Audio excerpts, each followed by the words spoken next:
નમસ્કાર ખેડૂત મિત્રો, આજના વિડીયોમાં તમારું સ્વાગત છે। ખેડૂત મિત્રો, આજે આપણે વાત કરીશું કે ડીએપી કપાસમાં આપણે ક્યારે આપવું જોઈએ। તો ખેડૂત મિત્રો, ઘણા ખેડૂત મિત્રો કપાસમાં ડીએપી બાંધવા ટાણે આપે છે। તો ખેડૂત મિત્રો, હું તમને એક ઉપાય આપું છું અને ત્યારે જો તમે ડીએપી આપશો ખેડૂત મિત્રો કપાસને, તો તમારે બહુ સારું રહેશે અને કપાસ માટે પણ ગ્રોથ અને ઉત્પાદન માટે ઘણો બધો તમને ફાયદો કરશે। તો ખેડૂત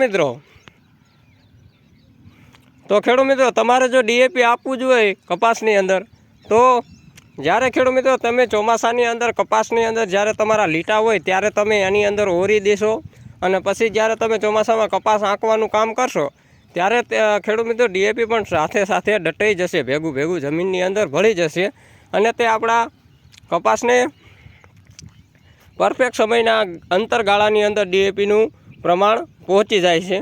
અને આપણે જો ખેડૂત મિત્રો કપાસ બાંધવા ટાણીએ ડીએપી આપી તો એ ડીએપી આપણે ક્યારે ગણ કરે છે, માની લો કે 1.5 થી 2 મહિને, એટલે કે ફ્લાવરિંગ કમ્પ્લીટ આવી જાય ત્યારે ડીએપી તેનું ગણ કરે છે।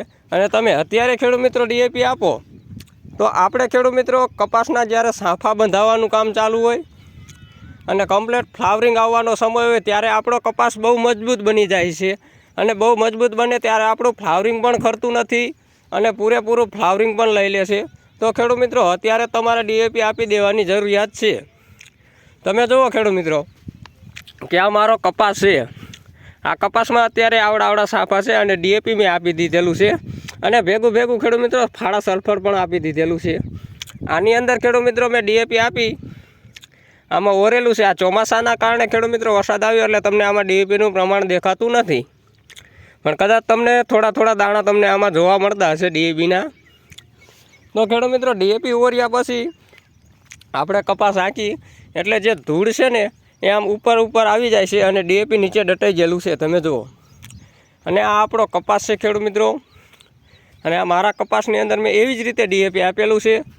આ તમને ખેડૂત મિત્રો જો અમારી માહિતી અને અમારી ટેકનોલોજી જો તમને સારી લાગી હોય તો લાઇક, શેર અને સબસ્ક્રાઈબ કરી બીજા લોકોને શેર કરજો। જય હિન્દ, જય ભારત અને જય કિસાન ખેડૂત મિત્રો। હવે મળશું આપણે નવા વિડીયો સાથે। જય હિન્દ।